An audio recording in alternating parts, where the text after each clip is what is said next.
বিলাসবহুল ব্যক্তিগত দ্বীপ, ব্যক্তিগত জেট বিমান আর বিশ্বের সবচেয়ে ক্ষমতাধর ব্যক্তিদের আনাগোনা সব মিলিয়ে জেফ্রি অ্যাপস্টেনের জীবন ছিল যেন রহস্যে মোড়া এক রূপকথার মতো। কিন্তু সেই রূপকথার আড়ালেই লুকিয়েছিল এক বিভীষিকাময় অন্ধকার জগৎ।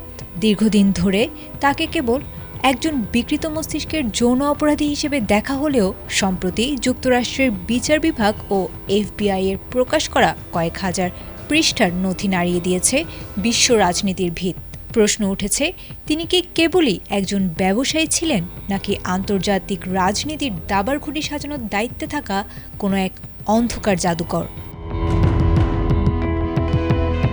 মিডল ইস্ট আই এর তথ্য মতে FBI এর 2020 সালের একটি বিস্ফোরক মেমো এবং সম্প্রতি প্রকাশিত নথিপত্র ইঙ্গিত দিয়েছে অ্যাপস্টেইন ছিলেন ইসরায়েলি গোয়েন্দা সংস্থা মোসাদের একজন ডিপ লেভেল এজেন্ট। নথিতে দাবি করা হয়েছে, ইসরায়েলের সাবেক প্রধানমন্ত্রী এহুদ বারাকের অধীনে তিনি নিয়েছিলেন বিশেষ গোয়েন্দা প্রশিক্ষণ। এমনকি হার্ভার্ডের অধ্যাপক অ্যালান ডারসোইজের মতো হাই প্রোফাইল ব্যক্তিদের ফোন আলাপে আড়ি পেতে সেই তথ্য মোসাদের কাছে সরবরাহ করতে নেই কুখ্যাত ব্যক্তিত্ব। নথিপত্রে দেখা গেছে 2013 থেকে 2017 সালের মধ্যে এহুদ বারাক অসংখ্যবার রাত কাটিয়েছেন অ্যাপস্টেইনের নিউ ইয়র্ক অ্যাপার্টমেন্টে। আশ্চর্যের বিষয় হলো 2008 সালে যৌন অপরাধী হিসেবে দোষী সাব্যস্ত হওয়ার পরও এই সম্পর্ক ছিন্ন হয়নি।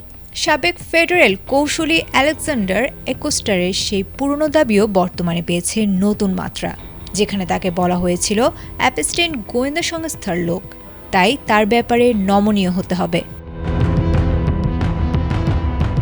বিশেষজ্ঞদের মতে অ্যাপস্টেইনের ব্যক্তিগত দ্বীপে বিশ্বের রাঘব বোয়ালদের যে গোপন ভিডিও ধারণ করা হতো তা সম্ভবত ব্যবহার করত কোনো শক্তিশালী রাষ্ট্র ব্ল্যাকমেইলের হাতিয়ার হিসেবে।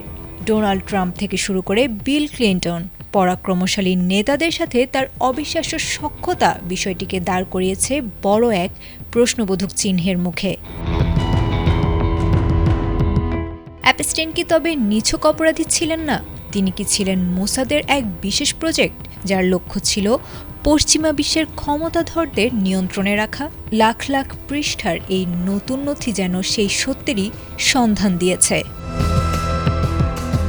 আয়েশা আক্তার, ATN বাংলা।